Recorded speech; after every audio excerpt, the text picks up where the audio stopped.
नमस्कार, उत्तर भारत न्यूज में आपका स्वागत है। मैं हूं आपके साथ अब्दुल रहीम। देखेंगे तमाम बड़ी खबरें, लेकिन सबसे पहले हेडलाइंस। डीबीटी के जरिए सीएम योगी ने सीधे अभिभावकों के खातों में किए पैसे ट्रांसफर। साथ ही 125 कस्तूरबा गांधी विद्यालयों को अपग्रेड करने की योजना।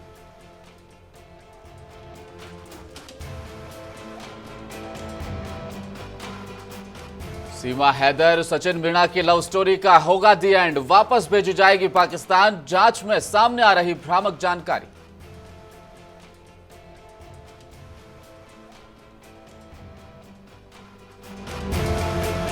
छत्तीसगढ़ में बघेल सरकार ने बढ़ाया महंगाई भत्ता। संविदा कर्मियों के वेतन में भी किया इजाफा।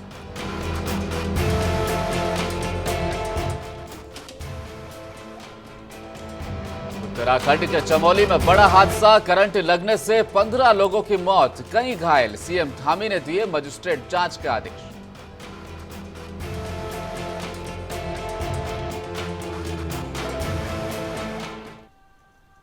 अब खबरें विस्तार से। मुख्यमंत्री योगी आदित्यनाथ ने परिषदीय स्कूलों में पढ़ने वाले 1,91,00,000 विद्यार्थियों के लिए यूनिफॉर्म, जूता, मोजा इत्यादि खरीदने के लिए अभिभावकों के बैंक खातों में डीबीटी के माध्यम से 1200 रुपए की धनराशि ट्रांसफर कर दी है। सीएम योगी ने कहा कि डीबीटी के माध्यम से जो पैसा यूनिफॉर्म, जूते, मोजे और स्टेशनरी के लिए भेजा गया है, उसमें हमारे शिक्षकों की भी जिम्मेदारी है कि वो सुनिश्चित करें कि बच्चे नियमित रूप से यूनिफॉर्म में स्कूल आएं। उम्मीद की जाती है कि हर शिक्षक बच्चे के लिए यूनिफॉर्म बनवाने को अभिभावक के साथ बैठकर चर्चा भी करेगा, ताकि समय सीमा में बच्चे यूनिफॉर्म, किताबें, जूते, मोजे पा सकें। सीएम योगी ने बताया कि 125 कस्तूरबा गांधी विद्यालयों को भी अपग्रेड करने की कार्रवाई की गई है, जिससे अब उत्तर प्रदेश में शिक्षा के नए द्वार खुलेंगे। कस्तूरबा गांधी विद्यालयों को, जो बालिका इंटर कॉलेज हैं, उन्हें अपग्रेड करने की कार्रवाई हुई है। 20 जिला शिक्षा और प्रशिक्षण संस्थानों में अतिरिक्त कक्ष और ऑडिटोरियम के निर्माण का लोकार्पण का कार्यक्रम भी संपन्न हुआ है। हमारा प्रयास होना चाहिए डाइट कोई खाली न रहे, वहां भी अच्छे प्रशिक्षक हो, योग्य लोग जाएं, उनको लिए अतिरिक्त सुविधाएं दीजिए, लेकिन वहां योग्यता को मानक बनाए, क्योंकि वही प्रशिक्षित। और वहां पर भी हमें अच्छी तरीके से पारंगत करने के लिए शिक्षकों को। सीएम योगी के इस कार्यक्रम का सीधा प्रसारण जौनपुर कलेक्ट्रेट स्थित सभागार में भी किया गया, जहां पर राज्य मंत्री खेल एवं युवा कल्याण, उत्तर प्रदेश शासन गिरीश चंद्र यादव, जिलाधिकारी अनुज कुमार झा, मुख्य विकास अधिकारी साई सीलम तेजा, बेसिक शिक्षा अधिकारी डॉक्टर गोरखनाथ पटेल मौजूद रहे। साथ ही छात्रों और उनके अभिभावकों के द्वारा भी यह कार्यक्रम देखा गया। राज्य मंत्री गिरीश यादव द्वारा बच्चों को स्कूल बैग सहित अन्य स्टेशनरी के सामान वितरित किए गए। मंत्री गिरीश यादव ने कहा कि प्रदेश सरकार के द्वारा पहली बार इतने बड़े पैमाने पर पारदर्शी तरीके से पैसे अभिभावकों के खातों में भेजे जा रहे हैं।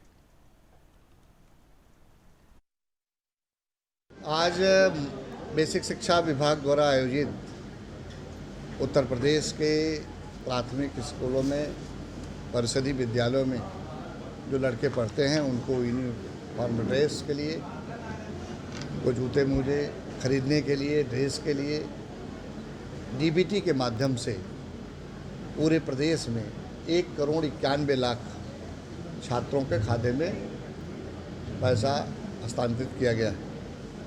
उसी क्रम में आज ये जौनपुर में 2,85,303 बच्चों को लगभग 34,23,63,600 रुपये अंतरित किया गया है। निश्चित रूप से बेसिक शिक्षा विभाग के द्वारा आज जो ये कार्यक्रम हुआ है, गांव के गरीब, कमज़ोर, असहाय ऐसे लोगों के बच्चे जो प्राथमिक स्कूल में पढ़ते हैं, उन पाकिस्तान की महिला सीमा हैदर को वापस उसके मुल्क भेजा जा सकता है। इसकी कानूनी कार्रवाई भी अब चल रही है। उत्तर प्रदेश के special ADG law and order Prashant Kumar ने यह बयान दिया है। उन्होंने कहा कि सीमा हैदर को पाकिस्तान डिपोर्ट करने की प्रक्रिया भी चल रही है। सीमा हैदर हिंदुस्तानी शख्स सचिन मीणा से प्यार करने के बाद उत्तर प्रदेश के ग्रेटर नोएडा में रह रही थी। यूपी एटीएस उससे पूछताछ कर रही है। हर रोज इस मामले में नए भ्रामक खुलासे हो रहे हैं। सीमा हैदर पर पाकिस्तानी जासूस होने के आरोप भी लग रहे हैं। सीमा हैदर मामले पर special DG law and order Prashant Kumar ने कहा, सीमा का यूपी आना सुरक्षा में चूक का मामला नहीं, किसी के चेहरे पर नहीं लिखा कि वो पाकिस्तानी है। एटीएस और एजेंसी अपना काम कर रही है। सीमा हैदर को डिपोर्ट करेंगे या नहीं, ये एजेंसी देखेगी।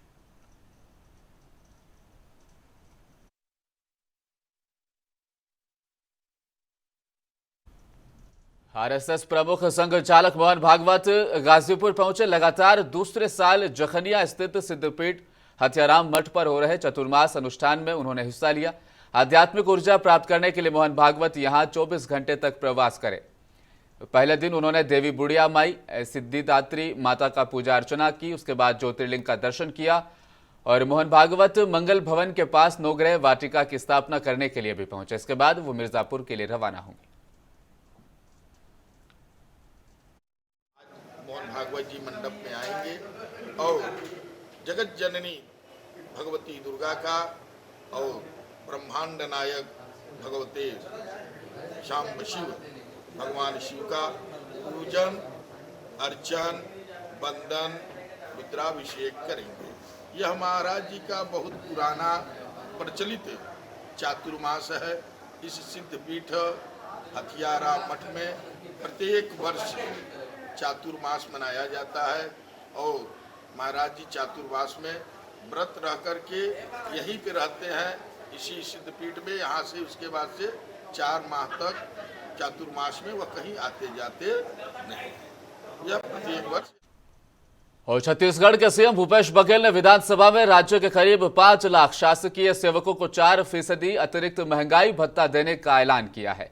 उन्होंने कहा कि वो संविदा वेतन पर अलग अलग विभागों में कार्यरत 37,000 संविदा कर्मचारियों को संविदा वेतन में 27% की वृद्धि किए जाने की घोषणा करते हैं। शासकीय विभागों में कार्य करने वाले अकुशल, अर्धकुशल, कुशल एवं उच्च कुशल दर के कर्मचारियों को 4,000 रुपये मासिक श्रम सम्मान राशि मिलेगी।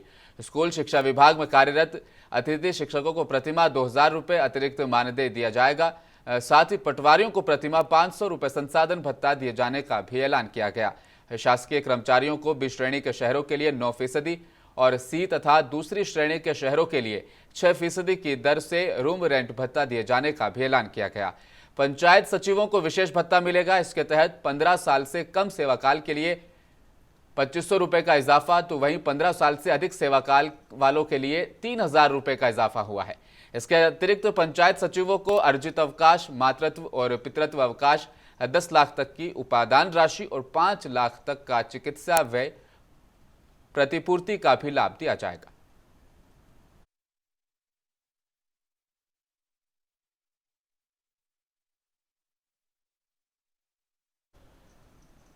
उत्तर प्रदेश के मिर्जापुर में गंगा का जलस्तर बढ़ने से बाढ़ की आशंका से सहमे ग्रामीणों के बीच जिलाधिकारी पहुंची। उन्होंने राहत चौपाल का आयोजन कर ग्रामीणों से संवाद भी किया। प्रभावित बाढ़ के खतरे से निपटने के लिए ग्रामीणों को जागरूक किया गया। वहीं अधिकारियों और कर्मचारियों को राहत शिविर द्वारा राहत देने के समुचित प्रबंध किए जाने के भी आदेश जारी किए गए। यहाँ पे बाढ़ अभी संभावित है कि आने वाले कुछ दिनों में आएगी, तो कोन ब्लॉक में आज हमने सभी ग्राम प्रधान जो प्रभावित हो सकते हैं और ग्रामीणों के साथ यहाँ पे बैठक करी। सारे हमारे विभाग के अधिकारी भी यहाँ पे उपस्थित रहे। तो इसी के चलते हमने कार्य योजना बनाई है कि क्या क्या कार्रवाई करने की आवश्यकता है, जिससे ग्रामीणों को किसी प्रकार की समस्या ना हो। नावों की, दवाओं की, चारा की, इस तरह की सभी उपलब्धताएँ सबको कराई जा सके, इसी के संबंध में चर्चा करके कार्य योजना बनाई गई है। देखिए, हमारी 14 बाढ़ चौकियाँ हैं। ये सबसे बड़ी बाढ़ चौकी है जहाँ पे हम लोग बैठे हैं। और अभी हमारी तैयारियां जो है, पिछले साल जो बाढ़ आई थी उसमें जितने गांव डूबे थे उसी के हिसाब से की जाएगी। परंतु यदि जलस्तर और तेजी से बढ़ता है तो हमारी अनुपूरक योजना बनाकर भी सबको। केंद्रीय जांच एजेंसी एनआईए ने पाकिस्तान से भारत में हो रही ड्रग्स स्मगलिंग को लेकर बड़ी कार्रवाई की। इस मामले में जांच एजेंसी ने तस्कर राजी हैदर जैदी की संपत्तियां जब्त कर ली है। तस्कर राजी हैदर की प्रॉपर्टी मुजफ्फरनगर और दिल्ली के जामिया नगर में जब्त की गई। इसमें से मुजफ्फरनगर वाली प्रॉपर्टी राजी के नाम पर थी, जबकि जामिया नगर वाली प्रॉपर्टी उसकी पत्नी के नाम पर थी। बताया गया कि जैदी ने तस्करों के पैसे से इन संपत्तियों को खरीदा था। पिछले साल 24 और 26 अप्रैल को मुलेठी की आड़ में पाकिस्तान से करीब 102 किलोग्राम हीरोइन का कंसाइनमेंट अटारी बॉर्डर अमृतसर पंजाब से पकड़ा गया था। करोड़ों में इसकी कीमत थी। यह कंसाइनमेंट राजी हैदर का बताया गया था। इसके बाद उसके खिलाफ मुकदमा दर्ज किया गया था।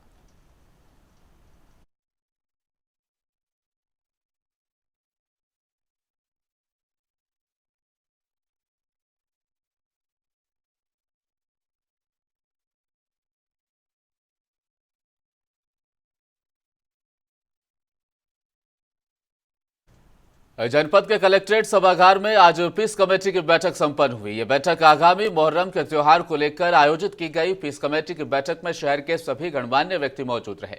जिला प्रशासन के आदेशानुसार ताजियों की हाइट कितनी होनी चाहिए कि निकलने में परेशानी न हो। साथ ही यह भी निर्देश जारी किया गया कि जुलूस के दौरान किसी भी प्रकार के शस्त्रों का प्रदर्शन नहीं किया जाएगा। देखिए, आज पीस कमेटी की मीटिंग हुई है जनपद लेवल पे और इसमें जिलाधिकारी महोदया मेरे द्वारा और सभी पुलिस प्रशासन के और विभागाध्यक्षों द्वारा इसमें प्रतिभाग किया गया और पूरे जनपद से जो गणमान्य व्यक्ति हैं सभी समुदायों के वो लोग आए यहाँ पर, उनके सुझाव लिए गए। उनको कुछ जो शासन के निर्देश हैं, माननीय उच्चतम न्यायालय के निर्देश हैं, उनसे अवगत कराया गया कि जो ताजिया की हाइट है वो इतनी रहे कि जिससे कि किसी प्रकार की कोई दुर्घटना की संभावना न रहे। इसके अलावा जो निर्धारित रूट पर वो सभी जुलूस चलेंगे, समय को फॉलो करेंगे, किसी शस्त्र का प्रदर्शन नहीं होगा जुलूसों के दौरान, सोशल मीडिया पे कोई अवांछित।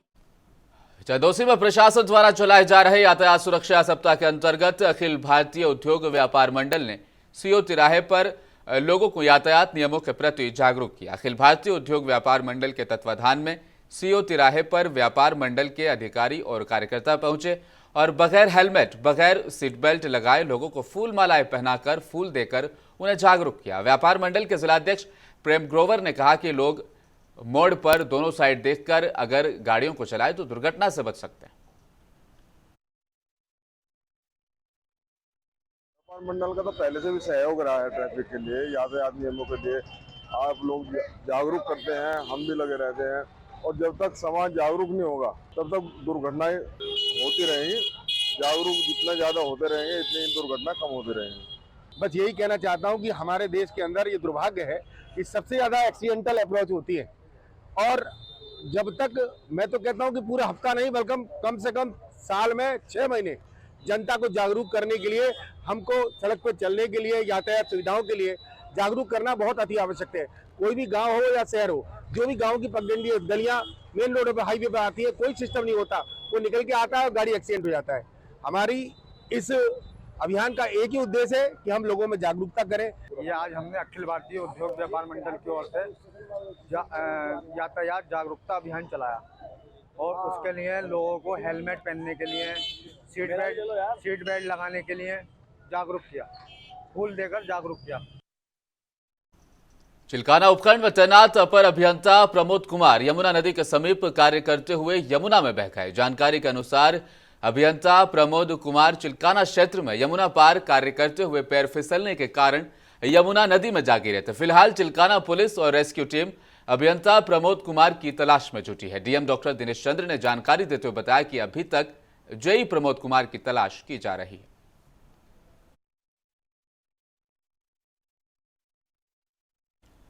सहारनपुर के थाना गंगो इलाके के मोहल्ला इशरा में एक युवक का शव फांसी के फंदे पर लटका हुआ मिला। इससे इलाके में सनसनी फैल गई। प्राप्त जानकारी के अनुसार 30 वर्षीय गौरव पुत्र राकेश का 20 दिन पूर्व ही विवाह हुआ था। आज सुबह गौरव का शव जैसे ही फांसी पर लटका मिला तो क्षेत्र में सनसनी फैल गई।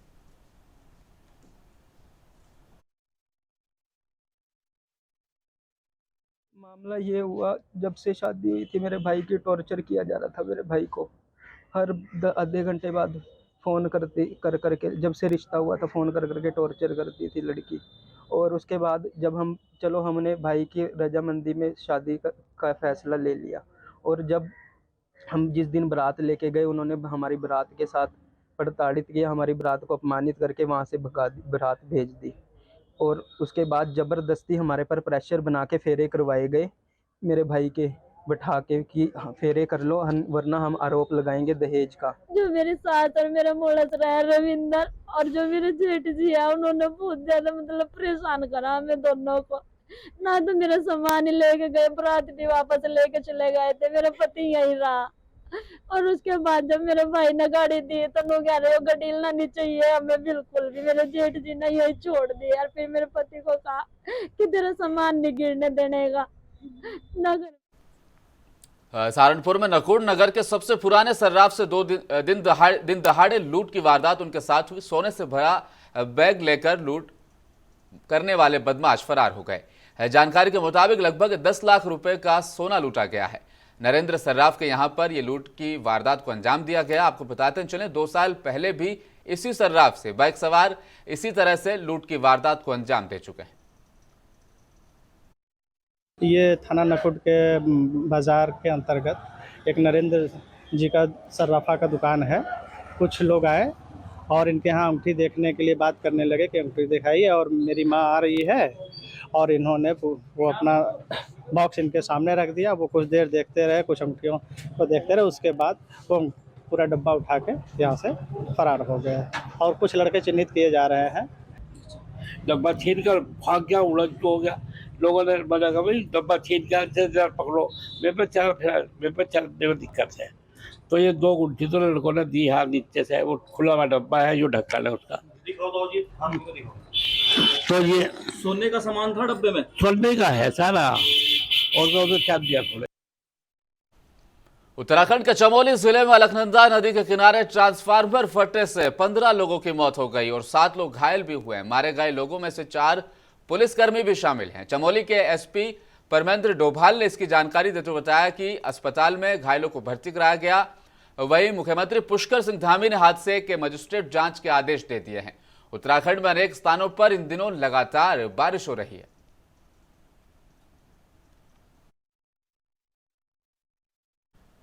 वहीं मुख्यमंत्री पुष्कर सिंह धामी ने चमोली हादसे पर कहा, चमोली से बेहद दुखद घटना का समाचार मिला। 15 लोगों के हताहत होने की जानकारी अभी मिली है। इस घटना के मजिस्ट्रेट जांच के आदेश जारी कर दिए गए हैं। एसडीआरएफ अभी बचाव दल घटनास्थल पर पहुंचे हैं। घायलों को हर संभव मदद पहुंचाई जा रही है। जरूरत पड़ने पर उन्हें अन्य अस्पतालों में शिफ्ट किया जाएगा। घायलों को हायर सेंटर पर रेफर करने के लिए हेलीकॉप्टर की सहायता ली जा सकती है। ईश्वर से प्रार्थना है कि घायल जल्द स्वस्थ हो जाए।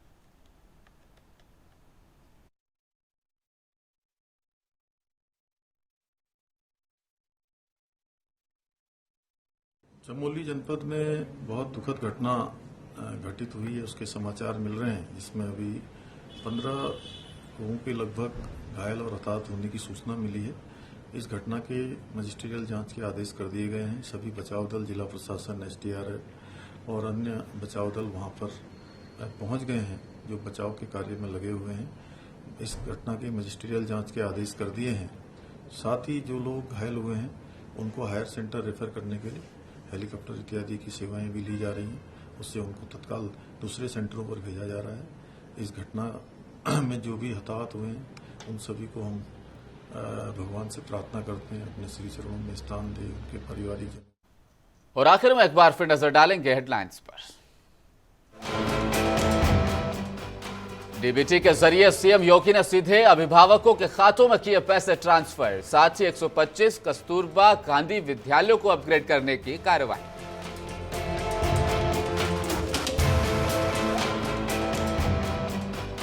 सीमा हैदर सचिन मीणा की लव स्टोरी का होगा दी एंड। वापस भेजी जाएगी पाकिस्तान, जांच में सामने आ रही भ्रामक जानकारी।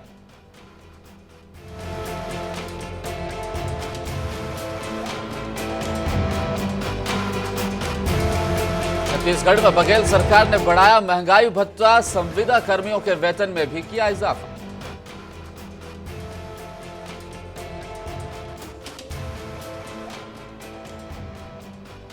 उत्तराखंड के चमोली में बड़ा हादसा, करंट लगने से 15 लोगों की मौत, कई घायल। सीएम धामी ने दिए मजिस्ट्रेट जांच के आदेश।